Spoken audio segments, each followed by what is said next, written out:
say it loud, 'cause someone out there listening. If you're gonna think it, think out loud, 'cause you don't know what you're missing till you let them all in. Oh, oh, oh.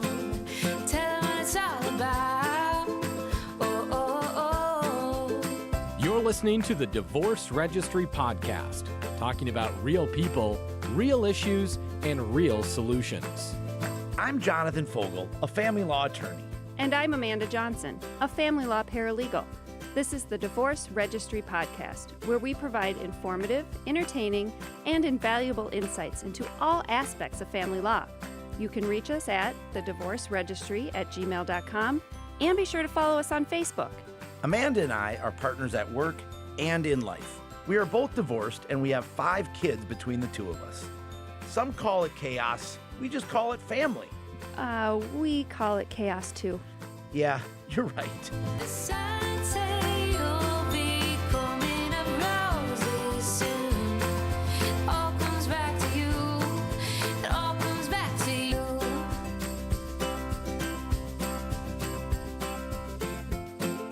Morning, Jonathan. Good morning, Amanda. How are you? I'm good. This will be episode 10. Oh my gosh. Yeah. Yeah. You just said that out loud. I know. Yeah. It's exciting. I'm really excited about this. I was looking at our demographics, which I do, probably way too much, but I've been getting away from that and then coming back to it. We are now have downloads in 25 states, the United Kingdom, the Netherlands. Nice. Pretty exciting That stuff. is exciting. I know. It's just fun everybody, to see. You know what that says is that, when I go on and look for podcasts to download, right? Right. It's about certain things I'm feeling or I need to hear or I'm going through, right? And so the kind of sad side of that is that a lot of people need some divorce help and need, because they're going through a rough time. Yeah. But when we sat down to think about this podcast and putting it together, the whole idea was who can we reach out to give them the kind of information that they need. Not legal advice, but practical advice. The things that you and I went through during our divorces, right? Not multiple divorces each, but your divorce, my Yes. divorce separately to separate people. Just want to make that clear. But, things that we see in our work as family law professionals, what things can we provide to people through this podcast that can help them make the right choices while they're going through a divorce or to decide whether they should, or even afterward, what kind of things do they need to be thinking about? Right. And sometimes it's just listening to someone else's issues or what they've gone through or what they've learned that just helps you. It's like having a group to talk to, a good friend to talk to, just to bounce things off and hear them. It just helps. It just can help. Yes. Yeah. Look, much like, we talk about this on the show, the therapy that you and I are doing together, right? And we call it preventative therapy, right? Not reactive therapy, which Right. I think there's a big difference. Yeah. So you and I we have a lot of crap that we bring into our relationship together from our previous marriages, with our separate kids, with trying to live together. How are we going to blend these families? How are we going to find time for ourselves in this chaotic world that we have? And now you auditioned for and got into a play. I'm doing the comedy. We try to find time for each other. And I think going to that therapy once a week is invaluable. It really helps. And it's tough. Yeah. I've always said going to therapy is really hard. You have to really dig deep and talk about things that are uncomfortable. But every time I leave there, I feel better. I feel like we've gotten closer. So it's a really great thing to do. I agree. So, I agree. So, I want to just shift gears a second. I was reading this article the other day. It came out, I think, in September, but I just saw it. That the article says or claims to say that the divorce rate is going down thanks to millennials. That the fact that millennials are staying single longer, that they're maybe being more careful and more choosy about who they're going to marry. And so that once they do get married, they're not getting divorced at the same rate as other people. Yeah. And I don't, but on the flip side of that, then we're having more people also not getting married, And having children, Yep. living together.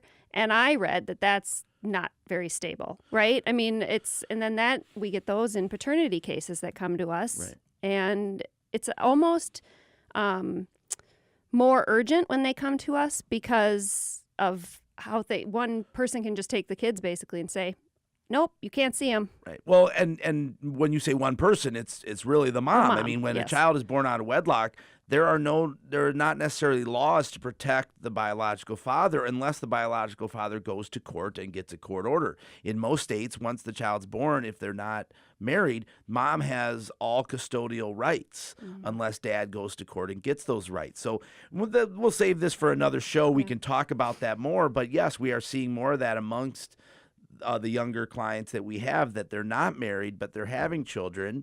And that comes with a lot of legal ramifications. So we can talk about that another show. We can talk about paternity versus, custody and parenting time and things like that. So, but what I wanted to talk about today, I'm really excited about our guest that we have today because there are so many financial questions that come up in divorce, right? People think, and for me as well, going through a divorce is very emotional, right? It can be emotionally draining, but it can also be very financially devastating if you don't take some of these things into consideration or you don't think about the financial part of it. So today we have Kelly Pederson on. She is a certified financial planner. She's also a certified divorce financial analyst. She's the founder of Kaisa Wealth Management, and she's been recognized as a 5-star wealth management professional, Minneapolis-St. Paul Magazine top wealth manager, and awarded Best in Business from Minneapolis Advisory Services. Kelly, welcome to our podcast. Thanks, guys, and thanks for having me on this morning. Absolutely. Thank you so much for being here. So what I want to start out with, though, is this idea of a certified divorce financial analyst. Can you tell us what that is and how you become a certified divorce financial analyst? Sure. So a certified divorce financial analyst, and we just call it CDFA for short, is a financial professional that has taken a series of tests or exams to get a designation that would allow us to better help people going through a divorce on financial issues. For one example, it could mean we want to look at a retirement plan, like a pension plan, and say what's the value of the pension plan now if I want to get paid out on that, or the value of it if I wait and take it as a pension, a partial of a pension. Sure. That's one of the things we do. We also then know and are able to help better about other financial decisions on net worth, things you would want to, and how to separate some assets during a divorce as well as cash flows. So, I mean, what made you want to do that? Why be a CDFA? For me personally, it started back when I was at an accounting firm, and I worked with a person. I don't know if I can say names on the show, but I worked with a person that we were managing money for a lot of, it happened to be women coming out of divorces that came into money without financial knowledge or less financial knowledge than their counterpart. Sure. And I really enjoyed empowering those people and helping them learn and educating them and getting their feet under them that, yeah, you can make it. You will be able to do this.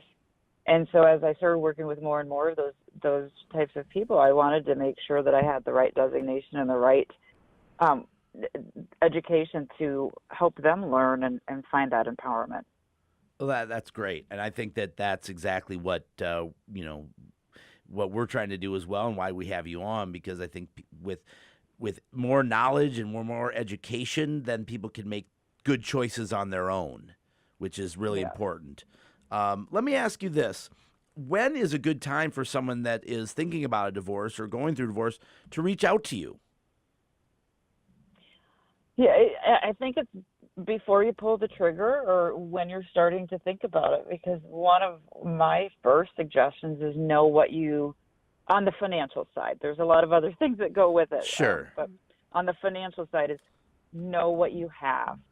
And so one of my suggestions always is if the decision is nearing, is to go and make sure that you have a printout of everything that you own. So all of your bank account balances, your investment account balances, your credit carded balances, and then and also pull a credit report so that you know going into the process where you stand. It's less fearful because the unknown is very fearful. If you have an idea of what you have and what's going to happen, it's just a little bit more empowering. And you mentioned the unknown being, very frightening. I know you work with a lot of people on their budgets, right? That's one of the things that we emphasize as well is when you're going through this, you need to know from one point is what was your budget during the marriage, but also what is going to be your post-divorce budget? What do you need in order to pay your bills? So how do you work with someone on building that budget? Right. And I think I can't put a percentage on it, but the majority of the fear is what is this going to look like afterward? I'm used to this lifestyle, and now everything's going to change, and maybe I haven't been the one in control of the budget. So just stepping back and just kind of going through and walking through what we think the income is that's coming in and what are some of the major expenses going out. And because you absolutely have to cover some of those major expenses, whether it be expenses for the kids, make your car payment, your house payment, and pay your taxes, right? So we have to make sure those nuggets are paid for. And then above and beyond that, we would consider those discretionary things or things you can control. You can get rid of some expenses or you can keep them based upon your lifestyle. And so we have those conversations about what does your lifestyle look like. And I think one of the largest expenses that can make or break a budget is the house and living situations, whether it be rent or keeping the house. And I think, and you guys may attest to this as well, is you find a lot of people, typically maybe the wife, likes to nest and they want to keep the house because it has an emotional attachment. It's their kids, it's that nesting feeling. And us walking through that computation of saying, hey, is the house the value and all of the expenses that come with it, is it in your best interest to keep it, even though it's an emotional thing that you're attached to? Right, because it seems like people make that mistake. They look at the house as something that keeps them more secure. On the other hand, it may be the thing that's kind of their downfall is that, they may look at it and go, okay, the mortgage is only, $1,500 a month. But what they fail to take into consideration is what happens when the water softener goes out, what happens when, the roof needs to be repaired or the gutters or whatever else. And then they end up being essentially just stuck in their house because they can't afford anything else. Right. Exactly, and it comes with built-in fixed costs that you may or may not be budget friendly to you, and there's always a surprise. So that's okay. When it comes to a budget, people get scared to create them. I think. I mean, it's kind of an intimidating thing, and it's, well, I don't want to be on a budget. It's right. And I have to narrow down exactly what I'm spending. Do you follow this concept of? I think people think if I create a budget, then that is all I can do. And say they have debt to pay off, right? That's included on their budget and they have to put money towards that. Then they think, well, I can't do anything else then. Then until this debt's paid, I'm not doing anything fun.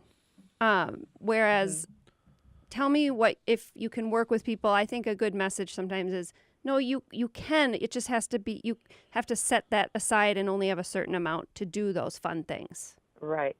So one of the tricks, and it's a personal trick that we can do with ourselves, is once you come up with an idea of the budget, and I think the idea of the budget is again, it's fear of the unknown and fear of the diagnosis, that you might actually be diagnosed with having to cut back on something, right? Right. And one way to do it and keep a lid on yourself is to set up 2 checking accounts.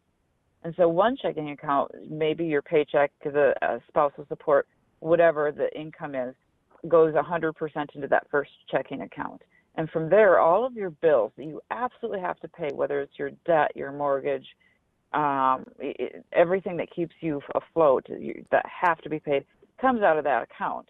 But on a monthly basis, you carve out a small amount or whatever the amount is that you want over to the other account, and that's your fun account every month.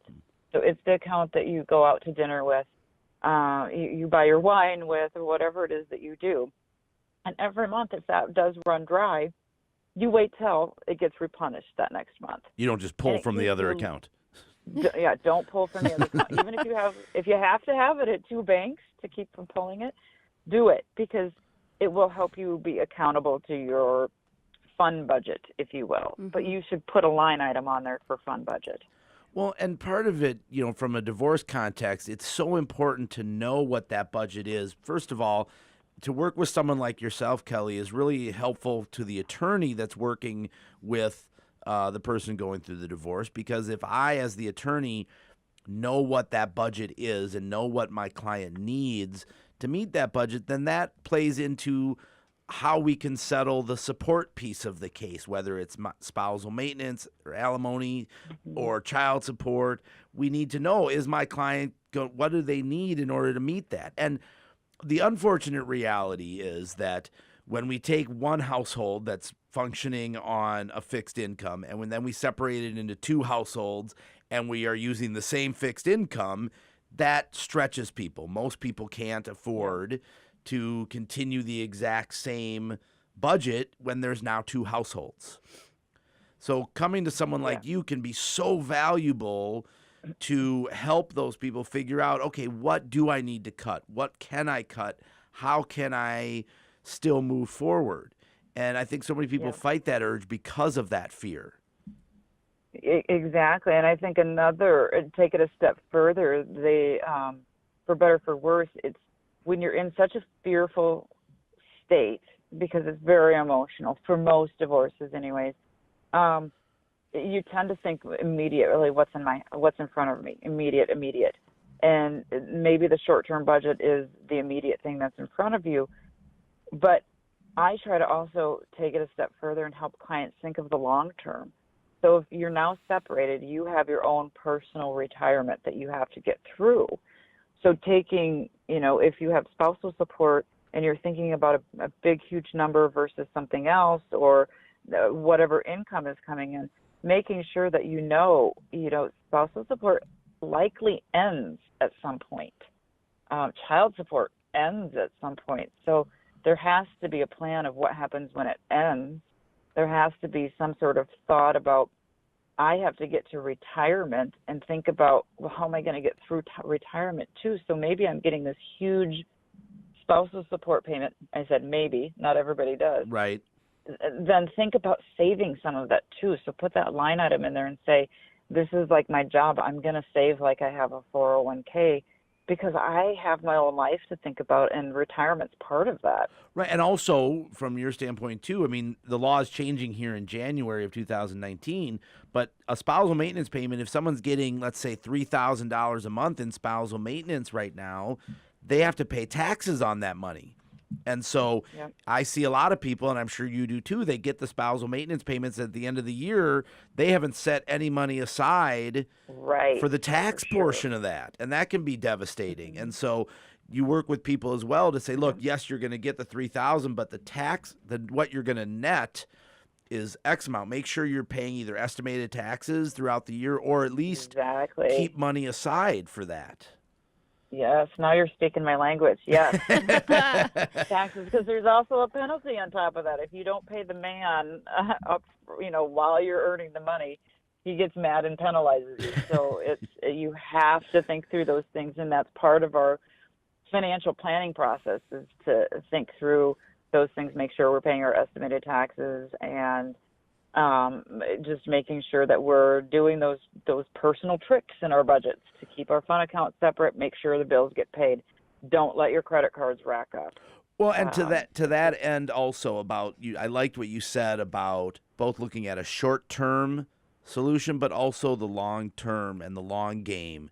That let's talk a little bit about the difference between the assets that people could get, right? If I get $50,000 that's sitting in a retirement account versus $50,000 in cash, those two have very different values, and they grow at different values.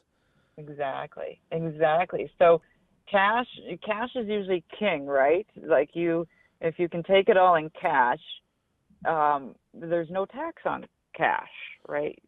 Whereas a retirement account, if you were to try and pull any cash out of that retirement account, you're going to have to pay taxes on that. And let's just use an easy 25% tax rate. Sure. If you had $100,000 in a retirement account, it's really worth 75.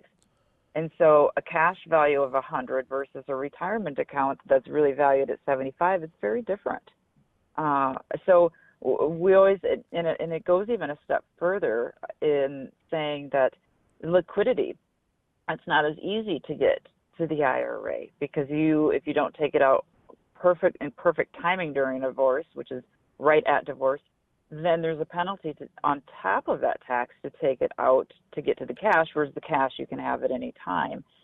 And there's other assets. It's not just retirement assets. We see in some unfortunate cases where maybe one party was a little more savvy than the other party, and the one party came away with all the, I'll call them good assets, so they got all the stocks and the bonds and things that are working efficiently for them, and gave the other person all the, I'll just say crappy assets then, because maybe they got the REITs or the things that you can't liquidate or didn't have a good valuation on them. Sure. And that's not a fair, equitable division. Right. I think So be that's cognizant. and that's where you can come in really and be very helpful for attorneys that, Yes. and look, most attorneys know enough about the different kind of investments just to be dangerous, right? And so Yeah. I know enough about it. I've been doing this over 20 years, so I understand all these things. But there's a lot of attorneys that I see where they send me a proposal and they say, okay, my client will get the $50,000 retirement. Your client will get the $50,000 of cash. And I think to myself, well, that's not a fair trade. That's not, those things aren't the same value. So we have to divide those things differently so we compare apples to apples. And there's also the idea that a lot of times you talked about liquidity. Someone may take the house that's got a lot of equity in it, but then are cash poor. They have no ability Exactly. to pay their bills. I mean, unless they sell the house, and then they may not get the same value. The house may drop in value versus a retirement account that may continue to grow. Right. Yeah, full agreement with all of your statements there, Jonathan. You're spot on point. That's why I have the and show. there could, yeah, right. Exactly. You're right.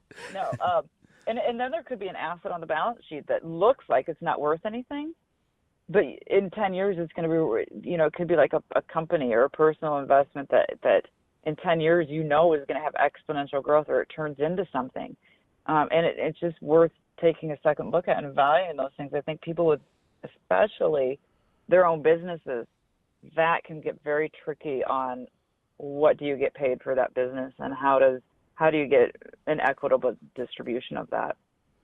Kelly, I think sometimes the first step is the hardest with picking up the phone and making a call in many regards. What does the first meeting look like with you? If somebody calls you, what can they expect to kind of put them at ease? Sure. I think it's just talking through. I think it's the budget coming out of the other end. Number one, it's just emotional. And so I'd say most of our time is talking about emotional things. But eventually it leads to kind of fussing up that there is a lot of fear about not knowing what next year looks like. Mm-hmm. And so that's where I try to help them and say, if we can just take the time, I know it's hard, but take the time to come up with this projection or any sort of a budget, even if it's wrong at first, it will start to give you some solace about knowing what next year looks like.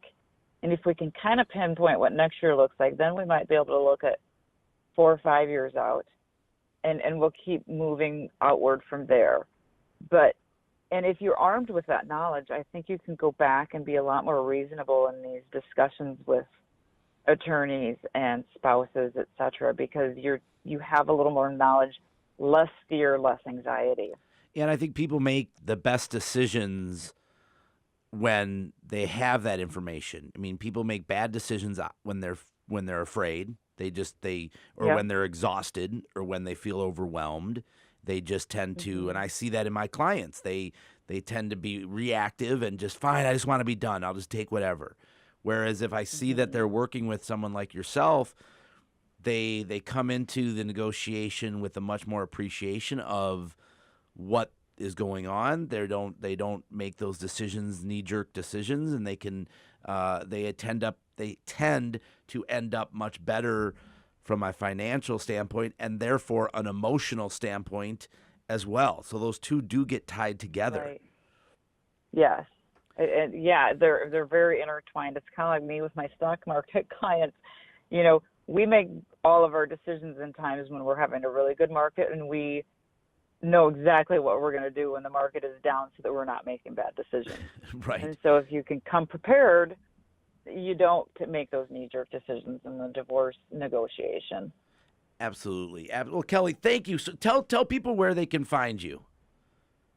Sure. So we have a website. You can check us out and learn more about us at www.kaisawealth.com. And Kaisa is spelled Caissa. And we're here in Minneapolis, down on 494 and 169. So we're local, ready to help. Well, perfect. Kelly, thank you so much for coming on the podcast today. Yes, thanks for having us. Having me. Thanks, guys. Bye-bye. Thanks, Kelly. Bye. The information in this podcast was for general purposes only. The information provided was not legal advice or a legal opinion. You should seek the advice of legal counsel of your own choice before acting upon any information from this podcast. Contacting us by phone or any other means does not establish an attorney-client relationship.